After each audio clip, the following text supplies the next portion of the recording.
Shalom sobat pendengar yang terkasih. Senang sekali saya dapat kembali menyapa Anda lewat program Suara Marturia, ruang renungan singkat yang menolong kita meneduhkan hati dan meneguhkan iman di tengah kesibukan sehari-hari kita. Kita semua tahu, hidup berkeluarga tentu tidak selalu mudah. Ada tawa, tapi juga ada air mata. Namun, di balik setiap kisah, selalu ada jejak kasih dan kesetiaan Allah yang menopang dan memulihkan.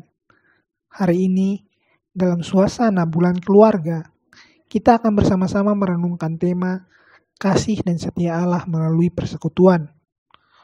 Untuk itu, mari kita mempersiapkan firman Tuhan dari Efesus pasal 5 ayat 22 sampai 23. Efesus pasal 5 ayat 22 sampai 23. Demikianlah firman Tuhan.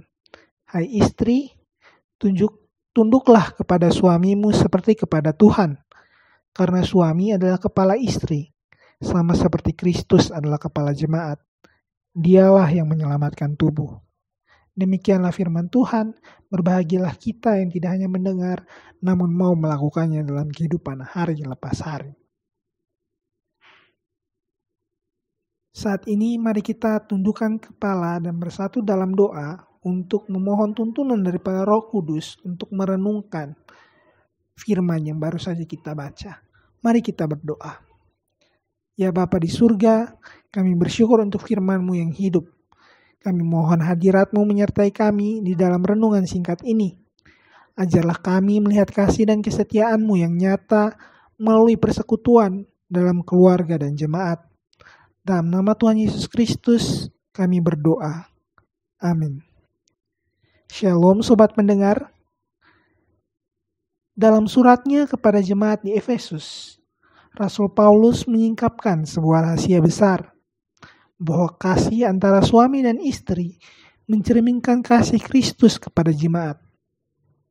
Kasih itu bukan sekedar perasaan, tetapi pengorbanan yang setia.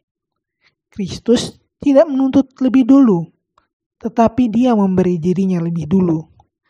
Disitulah kita belajar bahwa dasar dari setiap persekutuan sejati adalah kasih yang memberi diri dan kesetiaan yang tidak goyah.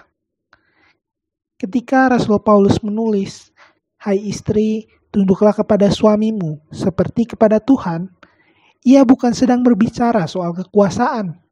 Ia sedang berbicara tentang tanggung jawab rohani. Bagaimana setiap pihak memantulkan kasih dan setia Allah dalam peran masing-masing.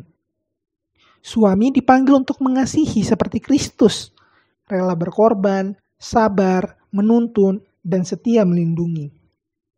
Istri dipanggil untuk merespons kasih itu dengan ketulusan, kelembutan, dan kepercayaan.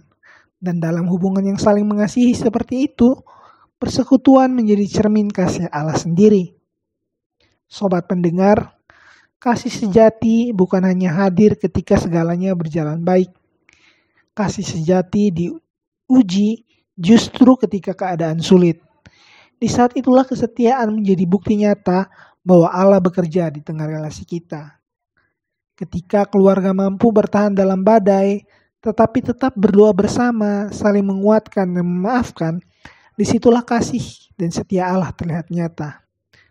Persekutuan bukan berarti tanpa perbedaan, tetapi selalu ada ruang untuk saling mengasihi di dalamnya. Semoga setiap keluarga yang mendengarkan hari ini diingatkan bahwa Allah tidak pernah meninggalkan karya kasih-Nya di tengah kita. Dia setia membentuk kita agar kasih itu semakin nyata hari demi hari. Mari kita berdoa. Tuhan yang penuh kasih, kami bersyukur karena Engkau adalah Allah yang setia. Ajarlah kami untuk hidup saling mengasihi dan memelihara persekutuan, sebagaimana Kristus mengasihi jemaat-Nya. Teguhkanlah setiap keluarga agar menjadi tempat di mana kasih-Mu tumbuh dan kesetiaan-Mu dipelihara. Di dalam nama Tuhan Yesus Kristus, kami telah berdoa. Amin. Sobat pendengar, kasih dan kesetiaan bukan hanya kata-kata indah. Keduanya adalah cara Allah tinggal di tengah kita. Biarlah keluarga Anda hari ini menjadi ladang kecil, tempat kasih itu tumbuh dan berbuah. Terima kasih telah mendengarkan suara Marturia. Tetaplah setia berjalan bersama Tuhan dan teruslah menjadi pembawa kasih di rumah, di gereja, dan di dunia. Sampai jumpa dalam renungan berikutnya. Tuhan Yesus memberkati Anda dan keluarga.